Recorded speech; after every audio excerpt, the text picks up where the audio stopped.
जय मिला, सर्वनाश हो अधर्म का।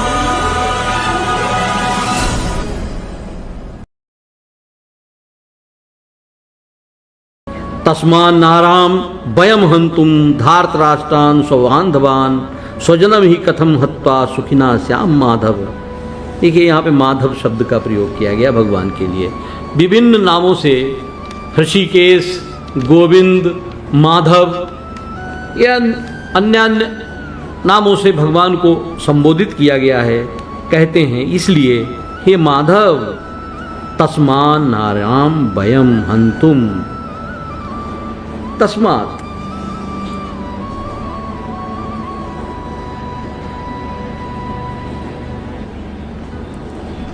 कह रहे हैं यहां पर अपने ही बांधवों को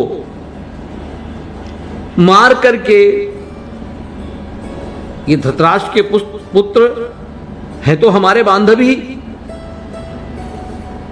हमारा मन नहीं कर रहा, ये मारने की योग्य, हम मेरे द्वारा मारने की योग्य नहीं है, क्योंकि हम इनको मार करके अपने ही कुटुंब को तो मारेंगे तो हमें कैसे सुख प्राप्त होगा।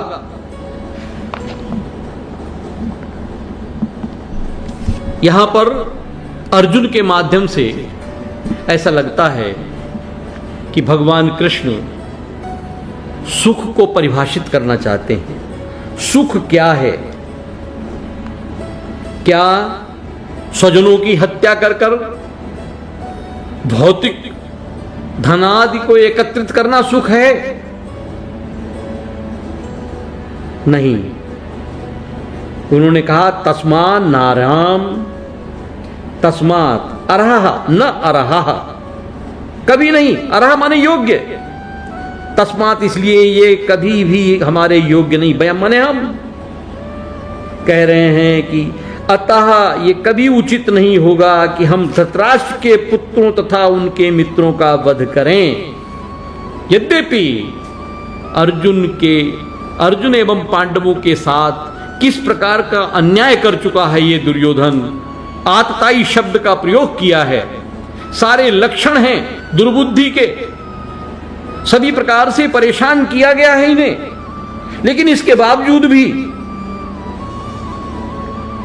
हे माधव, हे लक्ष्मीपति कृष्ण, इससे हमें क्या लाभ होगा?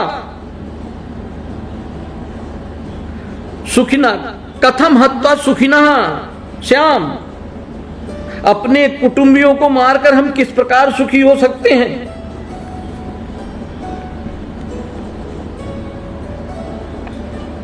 अर्जुन द्वारा यहां पर माधव को लक्ष्मीपति कहते हैं। माधव अथवा लक्ष्मीपति के रूप में संबोधित करना भी यहां पर सार्थक है। एक तरफ भौतिक क्षणिक सुख है, दूसरी तरफ अंतःकरणीय सुख है, एक तरफ भगवत उपासना है, आध्यात्मिक चिंतन है, आध्यात्मिक सुख है, और दूसरी तरफ भौतिक क्षणिक सुख के लिए हम उस आध्यात्मिक सुख को नष्ट कैसे कर लें। यहां पर संभवतः भगवान कृष्ण ने अर्जुन के माध्यम से हम सबको ये उपदेश दिया है कि इस नाशवान संसार में ईशावास्यमिदं सर्वम, जो कुछ है वो सब ईशावास्य है। ये ईशावास्य उपनिषद में ऐसा उल्लेख मिलता है कि ईशावास्यमिदं सर्वम यत्किंच जगत्याम जगत, इस संपूर्ण संसार में यत्किंच शब्द कह दिया, जो कुछ भी है, हमारा हाथ पैर तो है ही, हमारा हाथ पैर तो भगवत कृपा के बिना चल ही नहीं सकता, उनसे युक्त हुए बिना चल ही नहीं सकता। यदि हमारे भौतिक कलेवर से भगवत कृपा मीन्स आत्मा निकल जाती है तो फिर हमारा शरीर नहीं रहता, फिर वो मुर्दा हो जाता है। तो इसका सबसे बड़ा उदाहरण यही है कि भगवत यत्किंच जगत्याम जगत, संसार में जो कुछ भी है वो सब ईशावास्य है, ईश्वर से व्याप्त है। तो फिर इस क्षणिक सुख के लिए मैं क्यों निमित्त बनूं? यद्यपि महाभारत के प्रारंभ में भगवान कृष्ण ने अर्जुन से कह दिया था कि जिनको तुम देख रहे हो, तुम मात्र निमित्त हो इनके मारने के लिए, इनका वध तो मैं पहले ही कर चुका हूं।